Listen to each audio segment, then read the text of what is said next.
आणि त्या ठिकाणाहून त्यांनी आंदोलनाला सुरुवात केली आहे। आंदोलन होऊ नये, कुठलाही अनुचित प्रकार होऊ नये यासाठी मस्साजोग गावामध्ये पोलिसांचाही कडक बंदोबस्त आहे। सगळ्या घटनांवरती लक्ष ठेवलं जात आहे, परंतु तरी सुद्धा पोलिसांच्या विनंतीलाही न जुमानता आवाहन मी यांचा जीणं मुश्किल करेल। तुमच्या कुटुंबाला काय झालं तुम्ही काळजी नका करू, माझा समाजला अन्न नाही, जीणं मुश्किल करेन राज्यात यांचं। खाली या, माझी विनंती आहे, आत्महत्या नाही करायची। या खाली या, खाली या। मनोज जरांगे पाटलांनी आता फोनवरून धनंजय देशमुख यांच्याशी संवाद साधल्याचं आपण पाहिलं। त्यावरून ते वारंवार विनंती करतायत की तुम्ही खाली या, तुम्हाला काही झालं तर आम्ही कुणालाही माफ करणार नाही, शिवाय तुम्ही तुमचा जीव यासाठी देऊ नका, आपण सरकारला सोडणार नाही, त्यांचं जीणं मुश्किल करू अशा शब्दांमध्ये जरांगे सध्या इशारा देताना पाहायला मिळत आहेत। खरं तर मनोज जरांगे पाटील हे आधीपासून या आंदोलनाशी जोडले गेले आहेत। मस्साजोग गावाला जाऊन त्यांनी देशमुख कुटुंबियांची भेट घेतली आणि त्यानंतर प्रत्येक आंदोलनामध्ये मराठा आंदोलक मनोज जरांगे पाटील हे सहभागी झाल्याचं पाहायला मिळालं। अगदी पुण्यात जो महाआक्रोश मोर्चा निघाला होता त्यात सुद्धा ते होते, धाराशिवमधील आक्रोश मोर्चामध्ये ते असल्याचं पाहायला मिळालं होतं, बीडमध्येही आक्रोश मोर्चा निघाला होता, परभणीत झालं होतं। या संपूर्ण ठिकाणी मनोज जरांगे पाटील हे सातत्यानं उपस्थित होते आणि आजही आंदोलनाला सुरुवात होताच त्यांनी थेट मस्साजोग गाव गाठलेला आहे आणि या ठिकाणावरती येऊन ते आता धनंजय देशमुख यांच्याशी बातचीत करतायत, फोनवरून संवाद साधतायत, त्यांची मनधरणी करण्याचा प्रयत्न सुरू आहे। तुम्ही आपला निर्णय मागे घ्यावा, पाण्याच्या टाकीवरून खाली यावं, आपण सरकारला सोडणार नाही असा इशाराच अशी विनंती ते सध्या करताना दिसतायत आणि सोबतच ते सरकारला इशारा सुद्धा देत आहेत की आता तरी यावरती कडक कारवाई केली जावी आणि वाल्मिक कराडवरती मकोका अंतर्गत कारवाई केली जावी, 302 अंतर्गत त्याच्यावरती गुन्हा दाखल व्हावा अशी सगळी ही मागणी केली जाते। खरं तर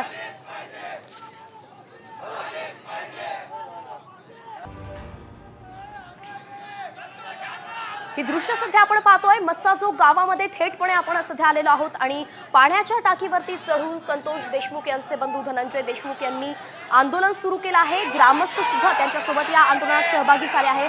पाण्याच्या टाकीवरती ग्रामस्थ सुद्धा चढले आहेत आणि आता धनंजय देशमुख यांची मनधरणी करण्यासाठी पोलीस सुद्धा याच पाण्याच्या टाकीवरती चढण्याचा प्रयत्न करतायत।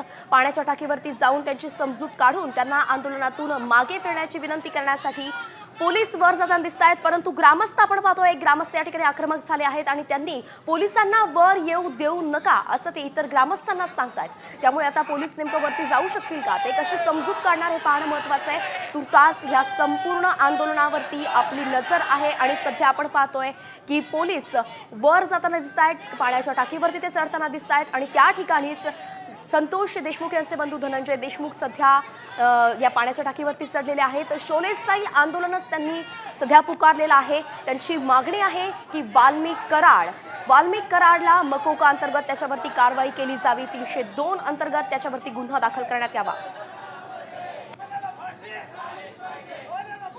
विनोद जिरे आपले प्रतिनिधी आपल्यासोबत थेट जोडले गेलेत। विनोद, आपण सध्या पाहतोय की अतिशय आक्रमक असं वातावरण या ठिकाणी दिसतंय, पोलिसांनाही वर जाऊ न देण्याचं ग्रामस्थांकडून प्रयत्न सुरू आहेत, नेमकं तिथली परिस्थिती कशी आहे? नक्कीच जर पाहिलं तर या ठिकाणी तणावाची परिस्थिती पाहायला मिळते। एकूणच धनंजय देशमुख यांनी मोबाईलच्या टावरवर चढून आंदोलन करण्याचा इशारा काल दिला होता, मात्र त्या ठिकाणी पोलीस बंदोबस्त असल्यानं या ठिकाणी मस्साजोग गावातील पाण्याच्या टाकीवर चढून धनंजय देशमुख यांच्यासह नातेवाईकांनी आंदोलन सुरू केलं आहे। खंडणी प्रकरणातील आरोपी वाल्मिक कराडसह इतरांवर 302 नुसार कारवाई करावी, मकोका कायद्यानुसार कारवाई करावी, त्याचबरोबर सरकारी वकील म्हणून उज्ज्वल निकम यांची नियुक्ती करण्यात यावी।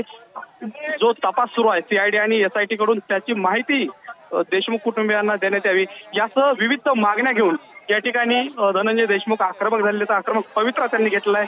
त्याचबरोबर ग्रामस्थ जे आहेत ते मोठ्या प्रमाणात आक्रमक झाल्याचं पाहायला मिळतंय। एकंदरीतच आपण या ठिकाणी बघतोय की सगळे ग्रामस्थ आक्रमक झाले आहेत, परंतु याच ठिकाणी मराठा आंदोलक मनोज जरांगे पाटील सुद्धा आपल्याला दिसत आहेत आणि त्यांनी काही क्षणापूर्वीच फोनवरून धनंजय देशमुख यांना खाली येण्याची विनंती सुद्धा केली। नेमकं त्यांच्या विनंतीला सुद्धा अजून धनंजय देशमुख हे प्रतिसाद देताना दिसत नाहीये, काय नेमकं त्या संदर्भात घडतंय?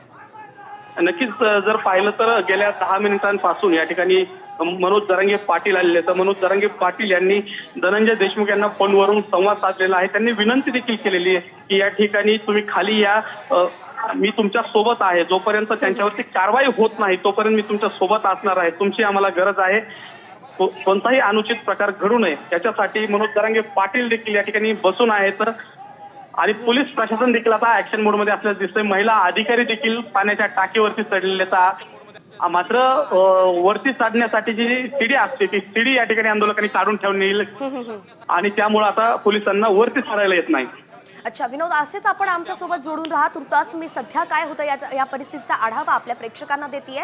आपण सध्या पाहतोय की ही पाण्याची टाकी आहे, मस्साजोग गावामधली ही पाण्याची टाकी आहे आणि या ठिकाणी दिवंगत संतोष देशमुख जे आहेत मस्साजोग गावाचे पूर्व सरपंच, त्यांची हत्या झाली होती. खंडणी प्रकरणात त्यांचं अपहरण करून हत्या करण्यात आली होती. त्यांचे बंधू धनंजय देशमुख सध्या या टाकीवरती चढल्याचं पाहायला मिळत आहे आणि त्यांनी आक्रमक असा पवित्रा घेतला आहे.